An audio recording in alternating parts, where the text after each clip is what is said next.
오늘은 나를 불쌍히 여기소서라는 제목으로 말씀을 나누고자 합니다. 오늘 본문은 예수님께서 예루살렘을 향하여 올라가시는 마지막 여정 가운데 일어난 일입니다. 이제 예수님은 이 여리고를 지나 십자가를 지시기 위해 예루살렘으로 향해 가고 있는 길목입니다. 이 길 위에 한 사람이 등장합니다. 그 사람은 바로 맹인 거지 바디메오입니다. 먼저 1절을 한번 보면요, 예수께서 제자들과 허다한 무리와 함께 여리고에서 나가실 때에 디메오의 아들인 맹인 거지 바디메오가 곁에 길에 앉아있다가 라고 말하죠. 오늘 본문은 대조적인 모습을 보여줍니다. 대조적인 모습 가운데 하나는 허다한 무리와 또 길가에 앉아있는 한 사람, 맹인 거지의 모습입니다. 사실 오늘 본문뿐만 아니라 예수님이 공생의 기간 동안 예수님이 가는 곳마다 많은 무리, 수많은 무리들이 함께 했다라고 말씀합니다. 기적을 본 사람들이 있고 또 기적을 경험한 사람들도 있고 또 자신에게도 일어날 그 기적을 소망하는 사람도 있고 또 누군가는 그냥 분위기에 휩쓸려 궁금한 나머지 따라다닌 사람도 있고 심지어 예수님을 대적하는 그 무리들 또한 있었습니다. 오늘 본문도 마찬가지입니다. 이렇듯 수많은 발걸음과 수많은 소리가 예수님을 둘러싸고 있는 현실입니다. 그러나 그 길가에 한 사람이 앉아 있었습니다. 그는 맹인이고 또한 거지였습니다. 우리가 추측해 보건대 예수님이 대로를 향하여 갈 때 수많은 무리가 둘러싸 있는데 그 맹인이 그 길가 옆에 있었을 거라는 생각은 하지 않습니다. 아마도 그 맹인은 그 길과 조금 떨어진 그곳에서 예수에 대한 소문을 듣고 있었겠죠. 바디메오, 그 이름은 바디메오라고 하는데 사실 이 바디메오는 그의 이름이다라고 보긴 어렵습니다. 이 바디메오라는 이름은 디메오의 아들이라는 이름입니다. 바라는 뜻은 누구누구의 아들이라는 것을 지칭하는 단어거든요. 그렇기에 이 바디메오는 이름이 아닌 디메오의 아들이다라고 말하죠. 그의 이름이 굳이 중요하지 않아 본문에 등장하지 않았을 수도 있습니다. 그러나 다른 한편으로 생각해 보면 그의 이름은 어쩌면 이름도 없는, 이름을 주어질 가치도 없는 그 인생이 그런 무가치한 인생이었기에 단지 바디메오, 디메오의 아들이다라고 불렸던 것일 수도 있습니다. 이 사람은 세상에서는 무가치한 자로 취급받던 사람입니다. 그러나 세상에서는 무가치하고 또한 관심 밖에 있던 사람이었죠. 이 맹인 거지 바디메오에게 예수시라는 말이 들립니다. 그때의 바디메오는 지체하지 않았습니다. 망설이지 않았습니다. 자신의 처지를 생각하지 않았습니다. 그리고 이렇게 외칩니다. 다윗의 자손 예수여, 나를 불쌍히 여기소서. 우리가 주목해야 될 것은 이 바디메오의 고백입니다. 다윗의 자손이라는 이 말은 메시아의 호칭입니다. 왜냐? 구약시대부터 유대 사회에서는 이 메시아가 다윗의 후손으로 온다라는 그 약속을 알았기 때문이죠. 이 다윗의 자손이란 말은 함부로 쓸 수 있는 말도 아닙니다. 왜냐하면 다윗은 유대 사회에서 가장 존경받는 자고 다윗의 후손, 그 메시아가 왔을 때 그 자신들이 압제당하고 있는 그 현실에서 자유함을 얻을 거다. 우리가 다시 다윗 시대처럼 번영하고 번창하고 그렇게 발전할 것이다 라는 기대를 품고 있었기 때문에 이 다윗의 자손이라는 말은 함부로 입에 올릴 수 있는 말도 아니었습니다. 그런데 맹인거지 그 바디메오는 지체하지 않고 그를 향하여 다윗의 자손이다라고 그렇게 외치죠. 그는 맹인이었습니다. 많은 사람들은 예수를 실제로 보았죠. 그런데 그 누구도 이 당시까지만 해도 예수가 메시아시다라는 것을 확신하지 못했습니다. 그런데 예수를 한 번도 보지 못했던 이 맹인 바디메오는 예수에 대한 소리를 듣고 그 안에 믿음으로 말미암아 다윗의 자손이요라는 이 고백을 하게 됩니다. 여러분, 이런 특별한 은혜가 우리 가운데도 있기를 원합니다. 이것은 베드로가 예수를 고백했을 때처럼 예수가 말씀하셨듯 우리의 힘으로 되는 것이 아닙니다. 어쩌면 여러분들이 정말 예수를 메시아라고 인정을 한다면 여러분, 그 사실만으로도 우리는 하나님께 감사해야 됩니다. 예수를 믿고 예수를 메시아로 고백하는 것은 때로는 우리가 결단하고 우리의 힘으로 한다라고 생각하지만 그 고백 자체가 하나님 하늘의 은혜 없이는 이루어질 수 없다라고 성경에서 말하기 때문입니다. 바디메오가 소리를 지르자 많은 사람들이 바디메오를 꾸짖습니다. 잠잠하라, 시끄럽다라는 말이죠. 여기에는 많은 의미가 있다라고 생각합니다. 야, 여기서 소리 지른다고 이 시끄러운데 그 소리가 들리겠냐라는 그런 비아냥일 수도 있습니다. 또, 야, 맹인인 네가, 이렇게 무가치한 네가 예수를 부른다고 예수님이 너를 돌아보시겠냐? 너는 그럴 가치가 없는 사람이다 라는 그런 비난도 있었을 수도 있습니다. 이런 부정적인 의미겠죠. 감히 네가 조용히 해라 라는 이런 뜻이겠죠. 세상 사람들이 보기에 이 맹인 바디메오는 예수를 부를 자격이 없는 사람이었기 때문이죠.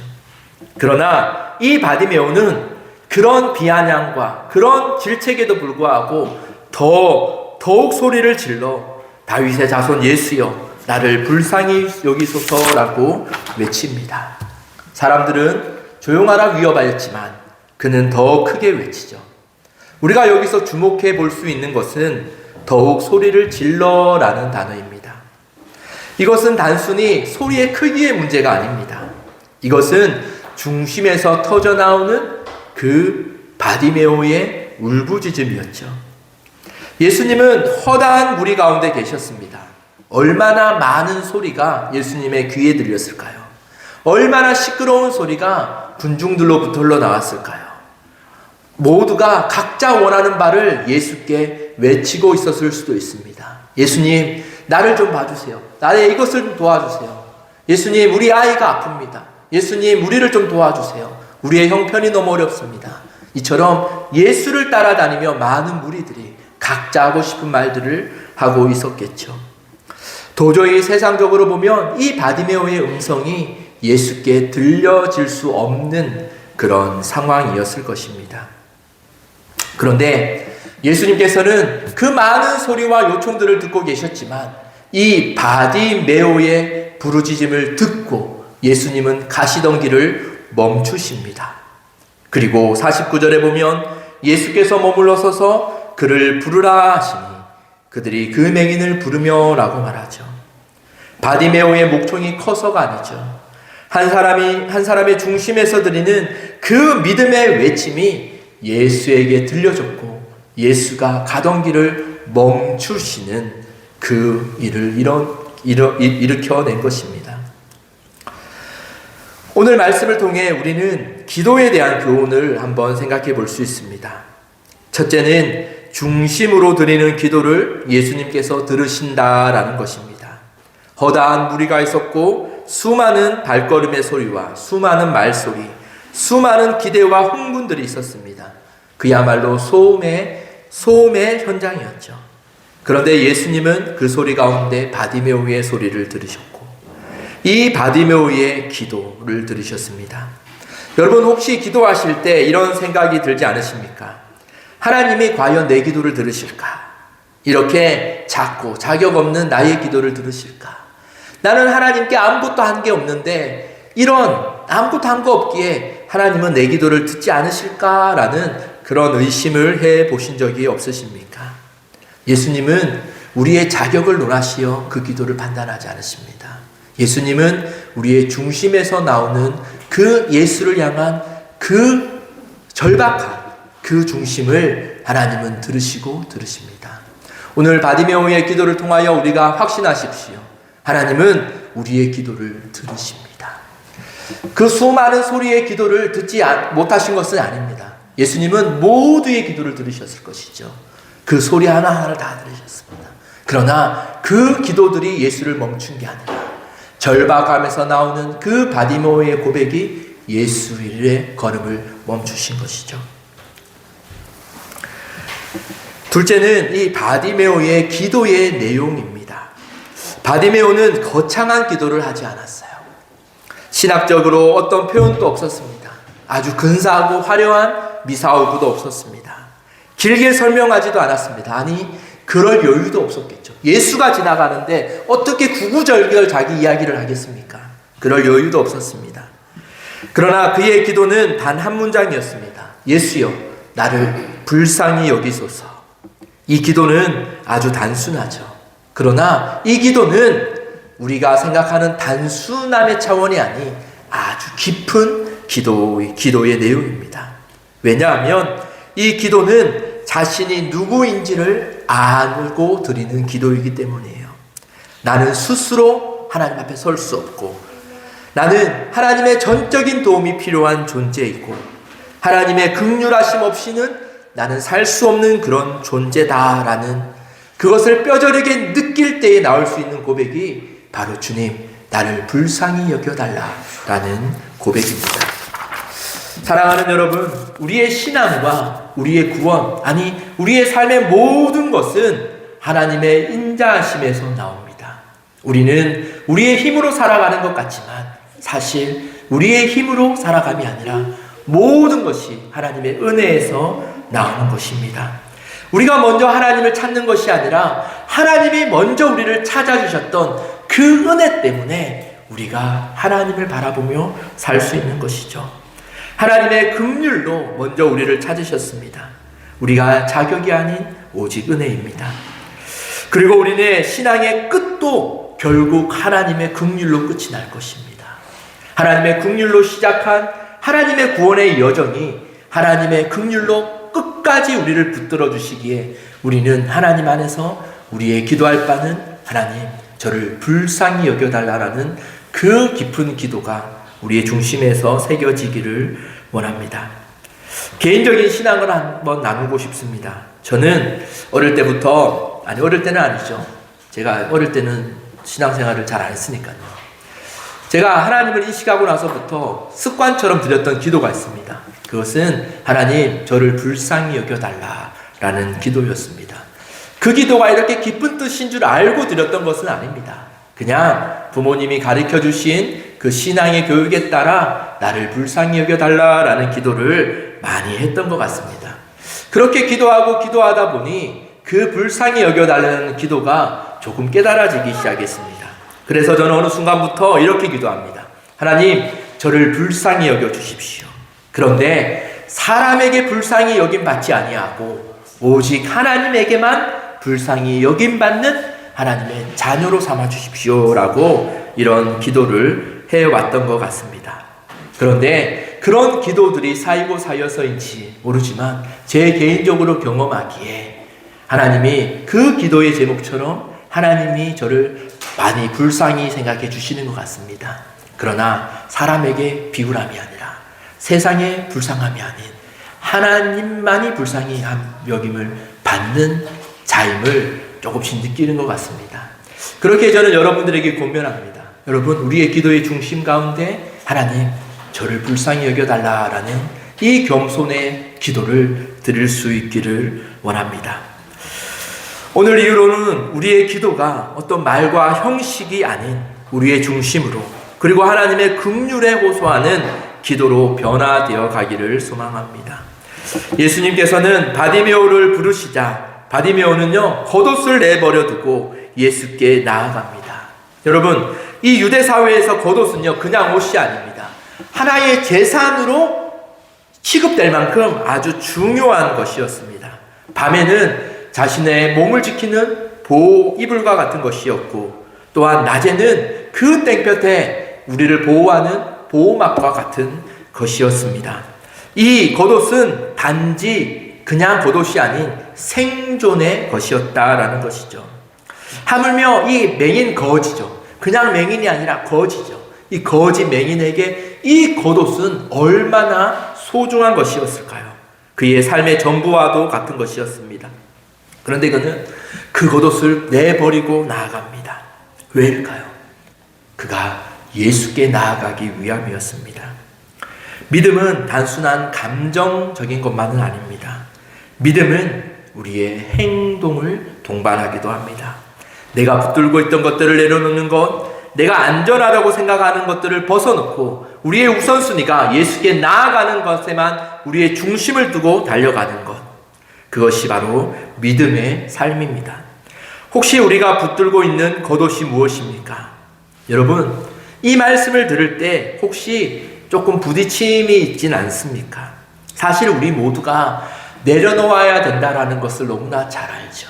몰라서 못하는 게 아니라 알지만 그 인생이 너무나 어렵기 때문에 알면서도 하지 못하는 것 중에 하나가 우리의 것을 내려놓아야 된다라는 것일 겁니다. 그래서 때로는 너무나 힘겨운 말씀이 되기도 합니다. 여러분, 근데 한번 생각해 보십시오. 바디메오가 겉옷을 내버리고 나아갈 때에 예수께서 그를 만나신 것입니까? 아닙니다. 바디메오는 예수여 나를 불쌍히 여기소서라는 그 믿음의 호소가 예수께서 들으셨다라는 응답이 이루어진 후 그는 그 응답의 힘으로 자신의 옷을 내버려 두면서까지 예수 앞에 달려갈 수 있었던 것이죠. 바디메오가 자기 것을 다 벗고 뛰어간다고 예수가 만나신 것이 아니다라는 겁니다. 여러분, 순서를 바로 아셔야 됩니다. 우리가 내려놓을 수 있는 것은요, 우리의 힘으로 되는 것이 아니에요. 단지 가르친다고 이루어질 수 있는 게 아니에요. 그러나 우리가 전진정 하나님의 은혜를 경험하고 예수가 내 기도를 들으시고 예수가 나를 부르신다라는 그 감격의 은혜를 경험할 때에 우리의 묻고 있던 그 메인 짐들이 벗어지는 것입니다. 그렇게 우리는요, 여러분, 바디메오처럼 예수여 나를 불쌍히 여기소서라는 그 기도의 자리에서 우리의 신앙을 시작해가고 끝까지 지켜나가시면 된다라는 말씀을 드리고 싶습니다. 이어 예수님은 이렇게 묻습니다. 온 바디메오에게 내게 무엇을 하여 주기를 원하느냐? 바디메오는 말하죠. 보기를 원합니다. 그는 봉전을 구걸하지 않았습니다. 당장에 자신의 형편을 구하지도 않았습니다. 그가 구한 것은 자신의 인생이었습니다. 우리도 하나님 안에서 시작될 새로운 인생을 구할 수 있기를 원합니다. 저희도 영적인 눈을 열어주시고 주님을 보기를 원합니다 라는 기도로 아버지 앞에 나아가기를 원합니다. 그때에 예수께서 말씀하시죠. 내 믿음이 너를 구원하였다. 그리고 마지막 한 문장은 이렇습니다. 곧 보게 되어 길에서 예수를 따르니라. 우리도 이렇게 하나님을 보기를 원한다라는 간절한 마음으로 하나님 앞에 기도하며 나아갈 때 우리에게도 곧 보게 되어 예수를 따르는 우리의 인생에 큰 변환점이 있을 줄 믿습니다. 결론을 맺습니다. 허다한 무리가 있었습니다. 그러나 예수님은 한 사람을 보았습니다. 바디메오뿐 아니라 많은 사람들이 예수님에게 병고침과 많은 사람들이 기적을 경험했습니다. 그러나 모두가 예수를 따른 것은 아닙니다. 그러나 바디메오는 예수님을 따르는 인생으로 변화되었죠. 여러분, 우리는 예수님을 따르고 있습니까? 아니면 우리는 하나님의 은혜를 경험하였지만 여전히 허다한 무리처럼 예수를 따라다니고만 있지는 않습니까? 우리 조국 시온교회와 모든 성도들은 예수님을 따르는 인생이 되기를 소망합니다. 바디메오는 예수께서 지나가시는 그 기회를 놓치지 않았습니다. 예수님은 여리고에서 사역하신 적이 거의 없습니다.